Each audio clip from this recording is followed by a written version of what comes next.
ये आकाशवाणी रायपुर है। छत्तीसगढ़ी समाचार बुलेटिन के संग मिनल तिवारी के जय जोहार। अब सुनाओ आज के प्रमुख समाचार। सिविल सेवा दिवस के मौका में प्रधानमंत्री है लोक प्रशासन में बने काम करैया मन ला दिन पुरस्कार। प्रदेश में मुख्यमंत्री है देश सेवा में लगे सिविल सेवक और उखर परिवार वाले मन ला दिन शुभकामना।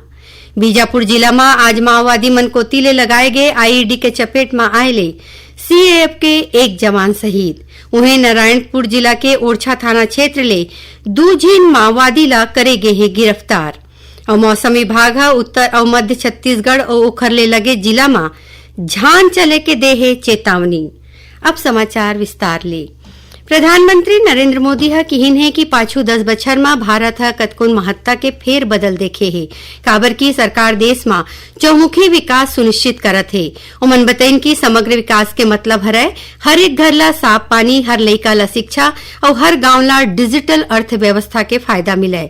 श्री मोदी है नई दिल्ली में 17वां सिविल सेवा दिवस के मौका में लोक सेवक मन संग गोट बात करत ये बात किहिन।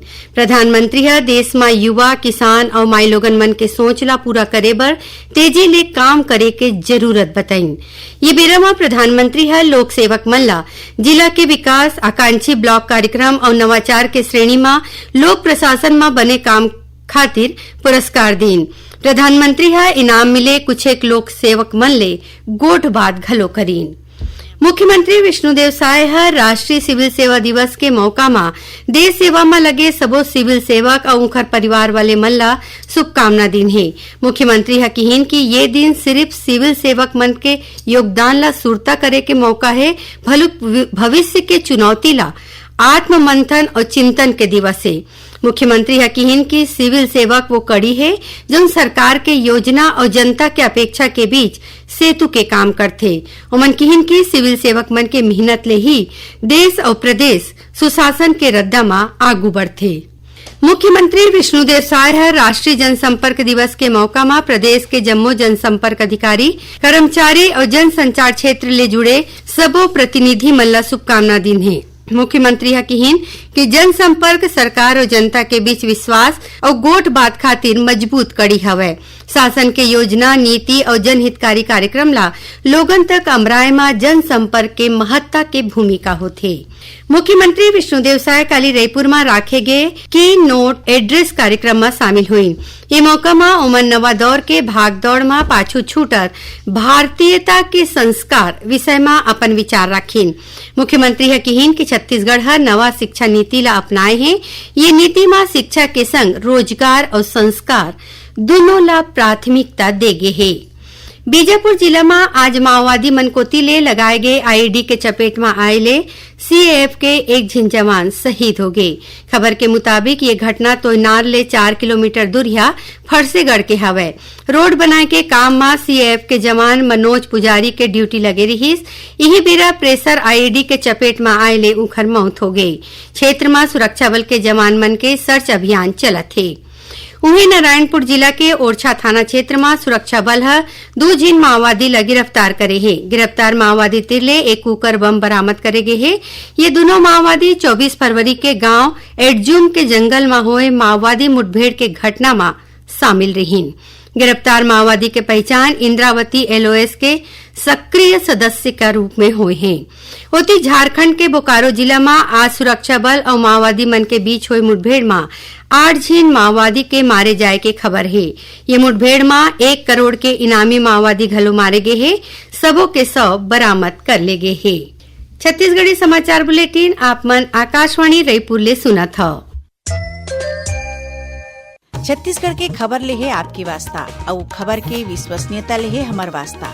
आकाशवाणी समाचार रायपुर के प्रादेशिक समाचार बुलेटिन के संगे संग हमार समसामयिक कार्यक्रम आप रेडियो के संग अपन मोबाइल में घलो सुन सकत हो। आकाशवाणी समाचार फेसबुक, ट्विटर और यूट्यूब में घलो हावय। हमार फेसबुक पेज हरे Chhattisgarh news on AIR, Twitter handle CGAIR news और हमार यूट्यूब चैनल हरे छत्तीसगढ़ AIR न्यूज। तो अब रेडियो के संगे संग आपके मोबाइल के माध्यम ले हम आप तक पहुंचत हन। छत्तीसगढ़ के हर खबर पर सुनत रहो आकाशवाणी समाचार। अब आगू बढ़बो बांचे समाचार कोती। प्रदेश में बिगड़त कानून व्यवस्था ल लेके आज कांग्रेस ह राजधानी रायपुर में प्रदर्शन करीन। ये दौरान कांग्रेस कार्यकर्ता मन ह रायपुर में मुख्यमंत्री निवास में घेराव करे के प्रयास करीन। घेराव के पहली रायपुर नगर निगम के आगू कांग्रेस ह एक सभा राखी। ये सभा में प्रदेश भर ले कांग्रेस के बड़का नेता, पदाधिकारी और कार्यकर्ता संघरीन। सभा में बोलत कांग्रेस के बड़का नेता मन ह पाछू 1.5 बछर में प्रदेश में बाढ़त अपराध, महिला मन के खिलाफ होवत अत्याचार, लूट और हत्या समेत कई ठिन मुद्दा में राज्य सरकार के खिलाफ हमला बोलीन। सभा ला प्रदेश कांग्रेस अध्यक्ष दीपक बैज और विधानसभा में नेता प्रतिपक्ष चरणदास महंत समेत कतको नेता मन ह संबोधित करीन। केंद्रीय गृह मंत्रालय कोतिले बछर 2025 के पद्म विभूषण, पद्म भूषण और पद्मश्री पुरस्कार खातिर अर्जी मंगाए गए हैं। ये पुरस्कार साहित्य, संस्कृति, कला समेत अन्य क्षेत्र में योगदान देबर दे जाते। पात्र मनखे मन के नामांतरण ऑनलाइन पोर्टल ले 31 जुलाई तक प्रस्तुत करे जा सकते। एकर संगे संग तय प्रारूप में भरे गए प्रस्ताव 14 जुलाई तक संचालनालय संस्कृति और राजभाषा नवा रायपुर ला भेजे जा सकते। उप मुख्यमंत्री अरुण साव आज रायपुर के चंगोरा भाटा में महतारी सिलाई केंद्र के शुभारंभ करीन। रायपुर नगर निगम कोतिले चलाए जात यह सिलाई केंद्र में प्रशिक्षण दे जाही। प्रशिक्षण के बाद महिला अपन स्वरोजगार शुरू कर सकी। ये बेरा में उप मुख्यमंत्री कहिन की माई लोगन मन ला आत्मनिर्भर बनाए खातिर बने पहल हवय। ओमन कहिन की ये किस्म के सिलाई केंद्र प्रदेश भर में खुले एकर प्रयास करे जाही। कार्यक्रम में रायपुर के महापौर मीनल चौबे घलो मौजूद रहीन। मुख्यमंत्री विष्णुदेव साय ये बखत दिल्ली दौरा में हवय। दौरा के दूसर दिन आज मुख्यमंत्री श्री साय अभी ले थोड़ी देर पहली केंद्रीय गृह मंत्री अमित शाह ले भेंट करीन। ये मौका में एक अहम बैठका में 3 नवा आपराधिक कानून लागू करे बर गोट बात हुईस। ये बैठका में छत्तीसगढ़ के गृह मंत्री विजय शर्मा और पुलिस विभाग के कतकोन बड़का अधिकारी भाग लीन। रायपुर और बिलासपुर में चलत खेल विभाग के आवासीय खेल अकादमी बर नवा खिलाड़ी मन के चयन होवैया है। एकर बर खेल विभाग कोतिले चयन ट्रायल के आयोजन होवत है। ट्रायल के पहली दिन रायपुर के कोटा स्टेडियम में खिलाड़ी मन के पंजीयन, दस्तावेज जांच और डॉक्टरी जांच करेगी। खाली शारीरिक दक्षता के परीक्षण होही और तीसर दिन खेल कौशल के जांच करे जाही। तीरंदाजी के परीक्षण बालिका खेल छात्रावास के आगू मैदान में और हॉकी के सरदार वल्लभ भाई पटेल अंतर्राष्ट्रीय स्टेडियम रायपुर में होही।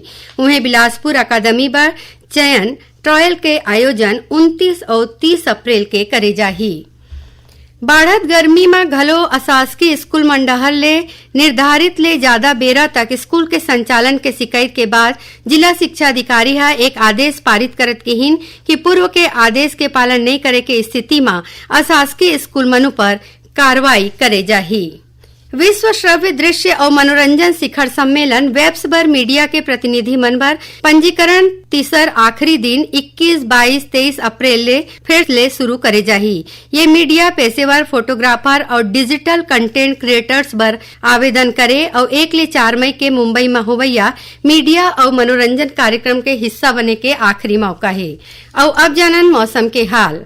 मौसम विभाग के मुताबिक एक पूर्व पश्चिम द्रोणिका और उत्तर पश्चिम राजस्थान ले पूर्वी बांग्लादेश तक बने हैं। उन्हें एक उत्तर दक्षिण द्रोणिका उत्तर छत्तीसगढ़ ले मन्नार के खाड़ी तक तेलंगाना, रायलसीमा और तमिलनाडु होत बढ़वार में हवे। द्रोणिका के सेती हवा के दिशा उत्तर पश्चिम हो जाही, जेकर प्रभाव ले प्रदेश के तापमान में सरलग बढ़वार होही।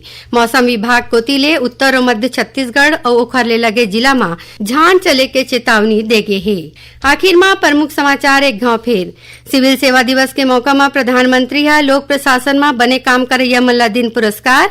प्रदेश में मुख्यमंत्री देश सेवा में लगे सिविल सेवक और उखर परिवार वाले मन ला दिन शुभकामना।